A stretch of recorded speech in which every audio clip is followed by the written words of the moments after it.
Hello दोस्तों। अभी central government की तरफ से, ठीक है, विशेषकर मोदी गवर्नमेंट है, सेना के क्षेत्र में मोदी जी ने बहुत बेहतरीन काम किया है। जैसे कि सुपरसोनिक मिसाइल्स बनाना, सबमरीन्स लॉन्च करना, ठीक है, नेवी को स्ट्रांग करना, मिलिट्री को स्ट्रांग करना, एडवांस इक्विपमेंट इस्तेमाल करना। हाँ, कुछ चीज़ों को लेकर आलोचना हो रही है, मैं उस पर बात नहीं जाऊंगा।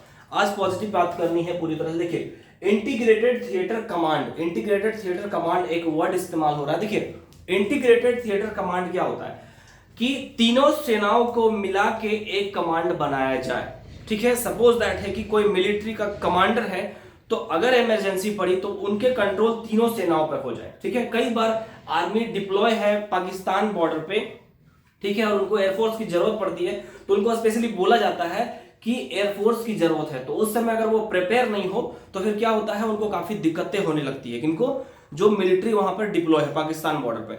इसीलिए इंटीग्रेटेड थिएटर कमांड के बारे में, मतलब तीनों सेनाओं को एक करके एक कमांड के रूप में रखा जाए कि अगर कुछ कुछ टुकड़ी में कि अगर जरूरत पड़े तो उनको तुरंत डिप्लॉय किया जाए। जहां नेवी की जरूरत है, जहां सबमरीन की जरूरत है, ठीक है, यहाँ पर एयरक्राफ्ट कैरियर की जरूरत है, या फिर जहां पर आर्मी की जरूरत है, इन्फेंट्री की, जहां पर फाइटर पायलट या फिर हेलीकॉप्टर की जरूरत है, वहां पर एक ही बार में आसानी से उपलब्ध हो जाए। ठीक है, चाइना, यूएसए, फ्रांस, ये सब में इंटीग्रेटेड कमांड देखने के लिए मिलता है। अब देखिए यहां पर इंडिया में इसका देखिए, वहां पर जैसे कि अमेरिका है, तो अमेरिका में क्या है, ईस्टर्न कमांड, ठीक है, इस तरह से चीजें, वेस्टर्न कमांड, ठीक है, नॉर्दर्न कमांड। लेकिन यहां पर इस तरह से नहीं होगा, ठीक है, रीजन बेसिस पे नहीं होगा, सॉरी, तो जो बता रहा हूं मैं उस पे नहीं होगा। तो यहां पर जो इंडिया में होगा, जैसे कि वेस्टर्न बॉर्डर पे डिपेंड होगा, जैसे कि वेस्टर्न बॉर्डर का जो कमांड हो गया, ठीक है, हो सकता है बाद में फेर बदल करे, लेकिन अभी जो सुनने के लिए आया है वही आया है। तो जो वेस्टर्न बॉर्डर है क्या करेगी, पूरा पाकिस्तान को देखेगी, तो उस कमांड में,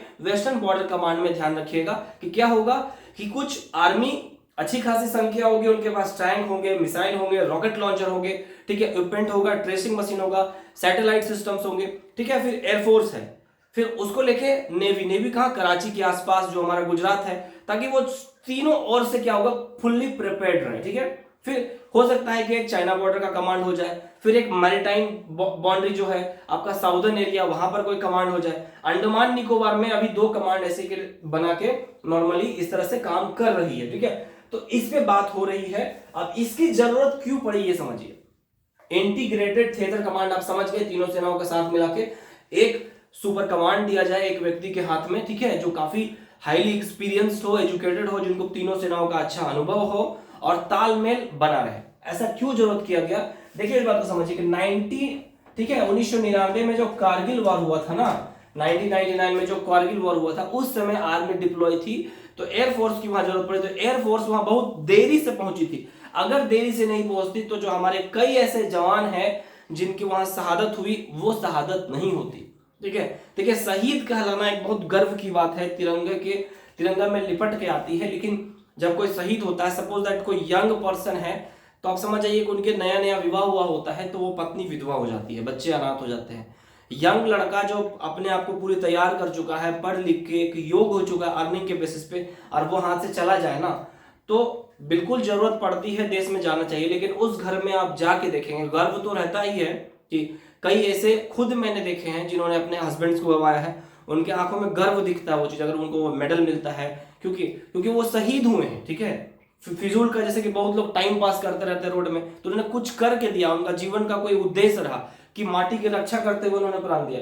लेकिन उनके घर में जाके देखिए उनमें क्या बीतती है। ठीक है, इसीलिए तो वहां पर क्या हुआ था, 1999 कारगिल वॉर में बहुत सारे हमारे जवानों की मौत हो गई थी, क्योंकि एयरफोर्स समय पर नहीं पहुंच पाई थी, वो जिस भी कारण है उस पर नहीं जा रहा है। ठीक है, इंटीग्रेटेड थिएटर कमांड, तो मान लीजिए कि सपोज दैट है, ध्यान से देखिएगा, अगर ये इंडिया का मैप है मान लीजिए ऐसे करके, और मान लीजिए पाकिस्तान का बॉर्डर है, ठीक है, मान लीजिए इंडिया का मैप है ये, और ये पाकिस्तान का बॉर्डर है, थोड़ी देर के लिए मान लीजिए कि इसी को मान लीजिए पाकिस्तान का बॉर्डर, ठीक है, ये पाकिस्तान है, ये इंडिया है, तो यहां पर मान लीजिए नेवी डिप्लॉय हो जाएगी, ठीक है, एयरफोर्स ऊपर से नजर रखेगी, ठीक है, सपोज दैट है कि अगर लाइन माइन्स ही बिछाए हुए हैं वहां पर, तो अगर वो ट्रेस कर लिया गया, आर्मी पैदल सेना जैसे जाएगी उनको नुकसान पहुंच सकता है, टैंक के जैसे जाएगी नुकसान पहुंच सकता है, तो उस समय एयरफोर्स के बहुत सारे सर्चिंग इक्विपमेंट्स होते हैं, उससे वो उसको चेक कर सकते हैं। ठीक है, तो ये किसी भी एंगल से बुरा नहीं है। अब देखिए, इसको बनाना बहुत अच्छी बात है।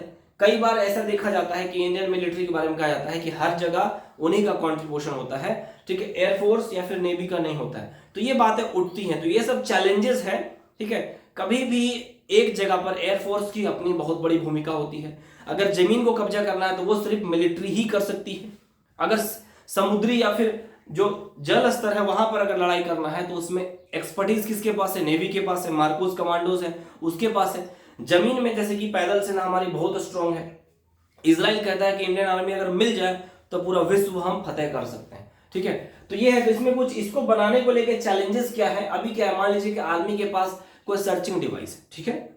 मैं बेसिकली डिफेंस से नहीं हूं तो उसमें बहुत सारे इक्विपमेंट्स का नाम होता है, तो एग्जैक्टली वर्ड मेरे पास नहीं है, इसीलिए बस आप समझ रहे हैं, बस इतना काफी है, ठीक है। तो क्या होता है, वो सिर्फ आर्मी यूज कर रही है, एयरफोर्स है तो एयरफोर्स यूज कर रही है। ऐसा रहता है कि एयरफोर्स वाला ऐसा नहीं उठा के आया है और जाके आर्मी को दे दे, जब जरूरत पड़ता है ऊपर से आदेश होता है तभी दिया जाता है। लेकिन जैसे इंटीग्रेटेड थिएटर कमांड होगा तो क्या होगा, तीनों शुरू से ही एक है, तो तीनों का इस्तेमाल किया जा सकता है। उसके बाद देखा जा सकता है कि कौन सा इक्विपमेंट यहाँ पर सबसे ज्यादा कारगर होगा, ठीक है। यहाँ पे पहाड़ी इलाका है, चाइना का जो अगर वॉर होता है, चाइना का क्षेत्र क्या है, पहाड़ी इलाका है, ठीक है। जो आप पाकिस्तान से लड़ने जाते हैं तो बहुत ऐसे नदी वाले इलाके हैं, तो जिनको क्रॉस करना होता है तो वहां पर क्या होगा कि ये मदद करेगी। तो इस तरह से इंटीग्रेटेड कमांड में है, ठीक है। और यहाँ पर ये चीजें बैलेंस करनी होगी कि यहाँ पर चीफ कौन बनेगा। चीफ के बाद हो सकता है कि कल को जाके एयरफोर्स आदेश मानने से, जैसा कि ऑर्डर तो फॉलो करते हैं, लेकिन क्या होता है कि कई बार एयरफोर्स को लगता है कि मैंने बहुत अच्छा कंट्रीब्यूशन दिया, कई बार लगता है कि आर्मी को मैन को लगता है कि यहाँ पर मैंने धूप में दिन रात करके हम लोग मेहनत दिया और नाम हमें नहीं मिला। क्योंकि डिफेंस में दोस्तों सिर्फ रिस्पेक्ट ही है, रिस्पेक्ट के लिए हमारा जो आर्मी है इसीलिए जाना जाता है, ठीक है। तो ये है इंटीग्रेटेड थिएटर कमांड। अभी पूरी तरह से अपडेट नहीं आया है और अपडेट आएगा, ठीक है। आप इस बारे में क्या सोचते हैं, इंटीग्रेटेड थिएटर कमांड क्या भारत के इंडियन फोर्सेस के लिए, इंडियन आर्मी, एयरफोर्स या नेवी के लिए फायदेमंद होगी? बिल्कुल जरूर बताइए कमेंट करके। Thank you.